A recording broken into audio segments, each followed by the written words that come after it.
이 말씀을 이렇게 쭉 보면 아비가일이 하인의 이야기를 듣는 장면이 나옵니다. 그리고 들었을 때 행동으로 옮기는 장면이 나오고 어떤 마음이냐면요. 종들이 주인을 폄하하면서 안 좋게 얘기하는 얘기입니다. 근데 그 얘기를 잘 수용하고 있습니다. 하인의 이야기를 들으면서 분을 내지 않고, 그래서 하인들은 17절 하반절에 보면 이렇게 말해요. 주인은 불량한 사람이다. 그죠? 더불어 말할 수 없나이다. 말해야 소용도 없는 사람이다. 그러니까 이 불량한 사람이다는 건 뭡니까? 뭐 우리가 보는 대로 불량하다고 하면 신명기 13장 13절이나 사사기 19장 22절 보면 불량배, 또는 개역 성경에서는 잡류 또는 비류 이렇게 번역을 해놨습니다. 그러니까 이 불량배라고 하는 이 자체가 뭡니까? 히브리어 원뜻은 무익한 아들 또는 가치 없는 존재 이런 의미입니다. 그러니까 굉장히 안 좋게 얘기했는데 그걸 그대로 받아들여요. 아, 이게 잘못했구나. 그리고 그것을 25절 같은 데를 보시면요. 이렇게까지 표현합니다. 다윗과 이제 만남 속에서 거기서 자기 남편에 대한 얘기를 하면서 이렇게 얘기해요. 원하옵나니 내주는 이 불량한 사람 나발을 개의치 마옵소서. 이렇게 얘기해요. 이게 자기도 인정하고 있습니다. 그러니까 아비가일이 다윗에게 자기 남편에 대해 얘기하면서도 불량한 사람 나발을 개의치 말아달라 하면서 인정하는 모습이, 말하는 모습이 기록이 되어 있습니다. 사실을 사실로 인정하고 받는 것이 문제 해결의 비결입니다. 위기에서 건짐을 받게 되는 거죠. 남이 무슨 말을 해도 들을 수 있는 사람이 지혜로운 사람입니다. 하찮은 하인의 얘기도 귀담아 들었고 그 말을 따라 움직이고 있는 이 모습이 아비가일의 모습입니다. 우리가 미국의 유명 대통령 그러면 여러 사람 뭐 얘기하시겠지만 특별히 링컨과 관계에 대해서는 여러 가지 이야기들이 있습니다. 특별히 그가 변호사 시절 그의 그 얼굴 몽타주가 뭐 굉장히 고릴라 몽타주 아닙니까? 가만 놔두면 누가 봐도 야 이제 뭐 어떻게 저렇게 생겼냐. 근데 그건 사람 눈이 다 똑같기 때문에 저건 고릴라다. 그 말을 굉장히 많이 들었던 사람인데, 근데 변호사 시절에 시골 소년이 편지를 보냅니다.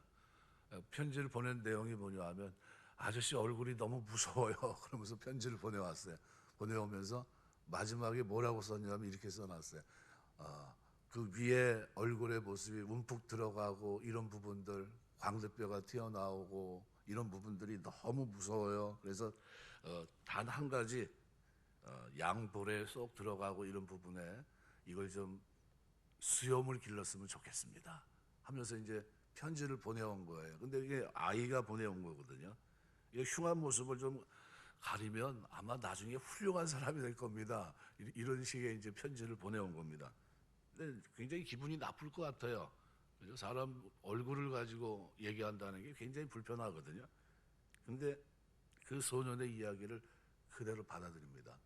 링컨 하면은 뭐가 생각납니까? 얼굴에 턱수염, 그죠? 브렌다가 이렇게 쫙 길어가지고, 야, 무슨 놈의 수염을 저렇게까지 길렀나? 멋있게 길렀다. 멋있게 기른 게 아니라요. 그 사람은 20세까지 손에서 삽을 놓지 못했던 사람입니다. 굉장히 거칠게 살아왔던 사람이에요. 그런데 그런 몽타주의 그 수염을 길렀으니까 그나마 그 정도 됐다는 거예요. 근데 그런 과정에서 이 링컨은 어떻게 보면 하찮아 보이는 아이의 그 말을 받아들이는 넉넉함이 그에게 있었다는 거죠. 우리 살아가면서 우리에게도 마찬가지입니다. 우리가 경청할 수 있을 때 경청할 수 있어야 돼요. 그래서 잠언 4장 5절부터 9절에 보면 이렇게 말합니다. 지혜를 얻으며 명철을 얻으라. 내 입의 말을 잊지 말며 어기지 말라. 지혜를 버리지 말라. 그가 너를 보호하리라. 그를 사랑하라. 그가 너를 지키리라. 지혜가 제일이니 지혜를 얻으라. 내가 얻은 모든 것을 가지고 명철을 얻을지니라. 그를 높이라. 그리하면 그가 너를 높이 들리리라. 만일 그를 품으면 그가 너를 영화롭게 하리라. 그가 아름다운 관을 내 머리에 두겠고 영화로운 면류관을 내게 주리라 하셨느니라. 지혜를 구하라 그랬습니다. 이 아비가일에게는 이 지혜가 있어요. 그죠? 자기가 보지 못했고 하지만 자기도 인식하고 있는 내용을 얘기했을 때 수용하고 있더라는 거죠. 잠언 3장 14절에도 이렇게 표현합니다. 이는 지혜를 얻은 것이 은금 은을 얻는 것보다 낫고 그 이익이 정금보다 낫다 그랬어요. 우리가 살아가면서 열왕기상 3장에 기록되어 있는 우리 솔로몬의 모습은 뭡니까? 열린 마음이에요. 들을 수 있는 귀, 이걸 달라고 하나님 앞에 기도했거든요. 그러니까 들을 수 있는 귀가 뭡니까? 백성들을 바르게 분별할 수 있는, 선악을 분별할 수 있는, 그래서 어떤 호불호에 따라서 내가 아는 사람이니까 바르게, 이게 아니라 모르는 사람이라 할지라도 바르게 판단할 수 있는, 선악을 분별할 수 있는 지혜, 이거를 구했거든요. 이 열린 마음이죠. 그걸 구했더니 하나님이 구하지 않은 것을 다 줘버려요. 굉장히 복된 모습이죠. 우리가 하나님의 백성으로 이 땅에 사는 동안에 이런 넓은 마음, 그죠? 받아들일 수 있는 마음, 이런 지혜가 우리에게 필요합니다. 기도하면서 하나님, 내가 선악을 분별할 수 있는 솔로몬이 지혜를 구했듯이 나에게 이렇게 말을 듣고 어떤 사람이라 할지 하찮은 사람이 얘기해도 가볍게 여기지 않고 경청하고 받아들일 수 있는 넓은 마음 나에게 주시옵소서, 이렇게 기도하시고 그런 은혜가 있게 되시길 주의 이름으로 축원합니다. 또 하나는 오늘 본문을 보시면서 하나님은 오늘 우리의 피난처가 되시고 보호자가 되십니다. 사실 다윗이 광야에 거하면서 나발의 목자들을 잘 대해주고 그 양떼를 보호해 주었다는 것은 나발의 종을 통해서 증명됩니다. 그러니까 그 현장에 있던 사람들은 다 알아요. 그러니까 그의 보호로 자신들이 안전했고 담이 됐다는 거죠. 이 광야는 거칩니다. 사나운 짐승이 거하는 곳일 뿐만 아니라 양떼를 노리는 도적도 있을 그런 곳입니다. 보호자 없이는 안전을 보장받기가 어려운 곳이 광야입니다. 그런 상황에서 나발의 재산이 온전히 보존되고 그가 양털 깎는 이 기쁨을 누릴 수 있었던 것은 다윗의 수고입니다. 그 은혜입니다. 우리가 살아가고 있는 이 세상 광야도 여러 가지 위험이 상존해 있습니다. 약탈자도 있고 도둑들도 끊임없이 기회를 노리고 있고요. 아주 든든한 보호자가 있어야 우리가 평안을 누릴 수 있고, 든든한 보호자가 있을 때 안심합니다. 성경은 하나님께서 우리의 보호자가 되시고 피난처가 되신다고 말씀합니다. 이사야 41장 10절 기록대로 두려워 말라, 내가 너와 함께함이라. 이 말씀 자체에 너무나 은혜가 돼요. 내가 너와 지금 함께하고 있다는 겁니다. 하나님이 함께한다고 하신 이 약속은 하나님께서 친히 우리의 보호자가 되신다는 거예요. 우리를 지켜주겠다는 의미입니다. 세상에 이것보다 더 확실한 보증수표가 어디 있겠습니까? 하나님이 함께 하십니다. 우리의 안전은 우리와 함께하는 자가 누구인가에 대해서 좌우됩니다. 양들은 목자 위에서 좌우돼요. 그러니까 우리의 보호자는 전능하신 하나님, 전지전능하신 하나님입니다. 어떤 형편에 있든지 오늘 능히 이 땅에서 안식과 평화를 누릴 수 있게 하시는 분입니다. 그래서 다윗은 시편 23편 4절에서 내가 사망의 음침한 골짜기로 다닐지라도 해를 두려워하지 않는다. 왜요? 주께서 나와 함께 하시기 때문이라는 거예요. 살아가면서 주의 동행을 노래할 수 있는 여러분 되시길 주의 이름으로 축원합니다. 그분과 동행하면 물 가운데 지나도 불 가운데 지날지라도 해를 입지 않습니다. 이스라엘이 홍해 육지를 건널 수 있었던 것은 하나님이 그들과 함께 하셨기 때문이고요. 다니엘의 세 친구 사드락, 메삭, 아벳느고가 7배나 뜨거운 풀물 속에서도 그들이 머리카락 하나 타지 않을 수 있었던 이유가 뭡니까? 다니엘 3장이 기록한 대로 하나님이 함께 하셨기 때문입니다. 이 세상이 아무리 거칠고 험할지라도, 우리를 대적하는 자들이 아무리 많을지라도 우리가 하나님 안에 있으면 안전하고 평화를 누리게 되는 줄 믿습니다. 사단은 하나님과 함께하는 사람들에게 선도되지 못할 겁니다. 그러므로 힘이 들고 어려움이 닥칠 때마다 세상 끝날까지 항상 우리와 함께 하시겠다고 하는 그 약속, 이 말씀을 기억내시고 승리하게 되시길 주의 이름으로 축원합니다. 다윗이 신앙생활하면서 이렇게 이런 광야에서의 확신을 갖는다는 것은 대단히 중요합니다. 그래서 칼바르트가 나는 왜 그리스도인이 되었나 하는 책을 2002년도인가 아마 쓴 적이 있는데요. 그때 바르트가 그 책에서 그런 얘기를 합니다. 나는 부모를 잘 만났다든가 환경이 좋아서 그게 아니라는 거예요. 그래서 콜리라고 하는 양을 비유로, 콜리로 인해서 내가 이런 삶을 누린다는 거죠. 콜리는 누굴 상징하냐면요, 예수 그리스도예요. 내가 낙심하거나 내가 쓰러졌을 때라든가 어떤 상황 속에 있으니 변함없이 함께하는 콜리를 통해서 그는 그리스도와 나와 함께하기 때문에 이 모든 고난과 역경을 이기고 나아가고 있다. 내가 오늘 그리스도인이 된 것은 바로 그거다. 누구 때문에? 예수님의 집요한 함께하심. 그래서 저는 시편을 보면서 23편에 주의 선하심과 인자하심이 정녕 나를 따르리니, 정녕 나를 쫓으리니 내가 여호와의 집에 영원히 거하리로다. 뭐 추격하듯이 쫓아오는 걸 말합니다. 주의 선하심과 인자하심이 정녕 나를 따르리니, 내가 살아가면서 그게 나를 추격하고 있다는 거예요. 군사 용어입니다. 전쟁하면서 적군이 아군을 어떻게 집요하게 쫓아오는데 놀랍게도 아군이 아군을 어떻게 보호하기 위해서 집요하게 떠나지 않고 계속해서 보호하는 상태를 얘기해요. 우리 주님이 그 선함과 인자하심으로 나를 추격합니다. 나를 따라오고 내 인생이 무너지지 않도록, 패배감 속에 있지 않도록, 그 속에 승리할 수 있도록 그렇게 하세요. 그분이 우리 보호자인 줄 믿습니다. 그분이 우리 목자세요.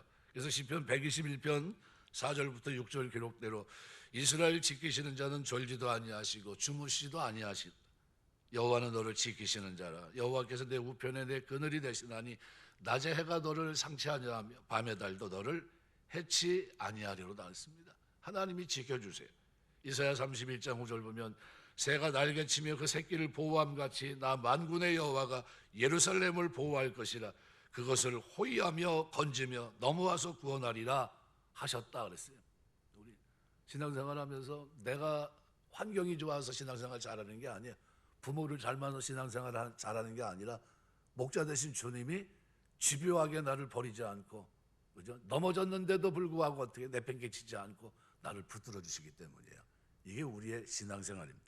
오늘 시편 사무엘상에 기록되어 있는 다윗을 기억할 때 꼭 기억하셔야 돼요. 어떻게 그가 그런 길을 걸어갈 수 있었는가? 뭡니까? 하나님의 집요한 은혜예요. 포기하지 않고 쫓아오시고 베푸시는 은혜. 아비가일은 그저 이런 지혜를 가지고 있었어요. 어떤 일이 있든 간에 경청할 수 있는 마음. 또 하나 오늘 본문 21절 이렇게 보면서 다윗이 자기가 이렇게 은혜를 베풀으니까 너 나에게 은혜를 줘야 되느냐 뭐 이렇게 얘기를 하는데, 사실은 이것은 올바른 태도는 아니다는 사실이에요. 왜냐하면 성도는 선행에 대한 하나님의 보상을 믿고 조건 없이 우리는 이 땅에서 선을 행해야 됩니다. 오늘 21절에 다윗이 나발을 치기로 결심하게 만든 동기를 기록하고 있는데, 다윗은 나발에게 선을 행했는데 나발은 이것을 악으로 돌려줬다는 거죠. 왜 먹을 걸 안 주냐는 겁니다. 내가 이렇게 했는데 너는 왜 나에게 이렇게 하지 않느냐는 거죠. 다윗이 격분하게 된 것은 당연한 것일 수도 있습니다. 은혜를 받았으면 그 사람이 멀쩡한 사람이라면, 그래서 상식이 통하는 사람이라면 거기에 맞는 대우를 해야 되고, 특별히 타작마당에서 잔치를 벌이고 털을 깎는 그날이면 누구나 다 같이 즐거워하는 날 아닙니까? 그럼 뭔가 좀 이렇게 좀 배려를 했어야 되는데 그러지 않았던 거죠. 이 배은망덕한 나발을 치기로 한 다윗의 처사가 무조건 옳은 건가? 그게 아닙니다. 하나님을 경외하는 성도는 받기를 기대하고 선을 행해서는 안 됩니다. 우리를 향하신 주의 사랑이 조건 없는 사랑이었습니다. 조건 없이 오늘 우리도 하나님의 사랑을 받았기 때문에 우리도 조건 없이 사랑해야 합니다. 성경은 선을 행하는 것이 우리의 의무라고 가르칩니다. 예배서 2장 10절 보면 우리는 그의 만드신 바라 포엠이 완벽한 작품이라는 거예요. 그리스도 예수 안에서 선한 일을 위해 지으심을 받은 자다 그랬어요. 선한 일을 지으신 이 일을 위해서 완벽하게 지음을 받았다는 거예요. 속사람 생각서부터 살아가는 삶 자체가 하나님 보실 때 어떻게 해요? 그렇게 살아낼 수 있는 삶으로 하나님 우리를 거듭나게 하셨다는 겁니다. 하나님께서 우리를 그렇게 축복하셨어요. 새로 지은 목적이 뭡니까? 선을 행하게 하려는 것입니다. 그래서 우리가 선행은 의무로 이해해야 됩니다. 선을 행했기 때문에 우리가 마땅히 해야 할 일을 한 것이다 생각해야죠. 그것에 대한 보상은 하나님이 주실 줄 믿습니다. 소자에게 준 냉수 한 컵도 그저 하나님 잊지 않고 다 기록하세요. 사람은 금방 잊어요. 그런데 하나님은 잊지 않으십니다. 주께서 명하신 일이나 묵묵히 수행하면 여기에 대한 보상은 언젠가 주님 앞에 쓰는 그날입니다. 하나님은 각 사람이 심은 그것을 거두게 하십니다. 그래서 요한계시록 22장 12절 보면 하나님께서 각 사람 행위에 따라 정확하게 보상하는 모습, 오차나 실수가 없는 모습을 기록하고 있습니다. 그렇다고 한다면 우리가 살아가는 동안 선한 일에 열심히 있는 친백성으로 사셔야 됩니다. 갈라디아서 6장 9절 보면 우리가 선을 행하되 낙심하지 말 것은 피곤치 아니하면 때가 이르면 거두기 때문이다 그랬어요. 우리 선을 행해야 됩니다. 왜요? 선을 행하면 하나님 백성이 되는 게 아니라 이미 하나님 백성으로 지음 받았기 때문이에요. 하나님이 나를 택하시고 그 부르심을 나에게 이루신 겁니다. 그 복음을 받아들이게 하셨어요. 그리고 나를 그렇게 이제는 이 땅에서 악이 창궐한 세상, 죄악이 관영한 세상 속에서 의와 빛과 소금의 모습을 가지고 살 수 있는 그런 존재로 완벽하게 나를 만드셨다는 거예요. 하나님 우리를 만드셨습니다. 그럼 어떻게 사셔야 됩니까? 고장나지 않은 한 선을 행하며 살아요. 선한 사마리아 사람처럼 살아가는 모습이 맞습니다. 그래서 로마서 2장 6절에서 8절은 이렇게 표현해요. 하나님께서 각 사람에게 행한 대로 보응하시되 참고 선을 행하여 영광과 존귀와 썩지 아니함을 구하는 자에게는 영생으로 하시고 오직 당을 지어 진리를 쫓지 않고 불의를 쫓는 자에게는 노와 분으로 하시리라 그랬습니다. 말씀을 맺겠습니다. 우리 신앙생활하면서 진짜 마지못해 이 신앙생활하는 게 아닙니다. 이 신앙생활 자체가 뭡니까? 은혜예요. 집요한 은혜. 내가 칼바르트 얘기를 아까 이제 책 한 권을 살짝 소개했는데 굉장히 중요합니다. 뭐가 중요하냐면 우리 인생의 지금의 내 모습이 된 건 누구입니까? 내 열심도 아니고 부모님의 노력도 아니고요.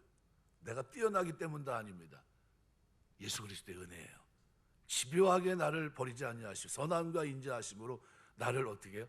만들어 가시는 겁니다. 그래서 오늘 낙심하지 않고 소망을 가지고 하나님 앞에 기도하며 내 믿음이 어제보다 오늘이 더 나은 모습으로 낙심하지만 다시 일어설 수 있는 그 모든 동기를 부여하신 것이 누굽니까?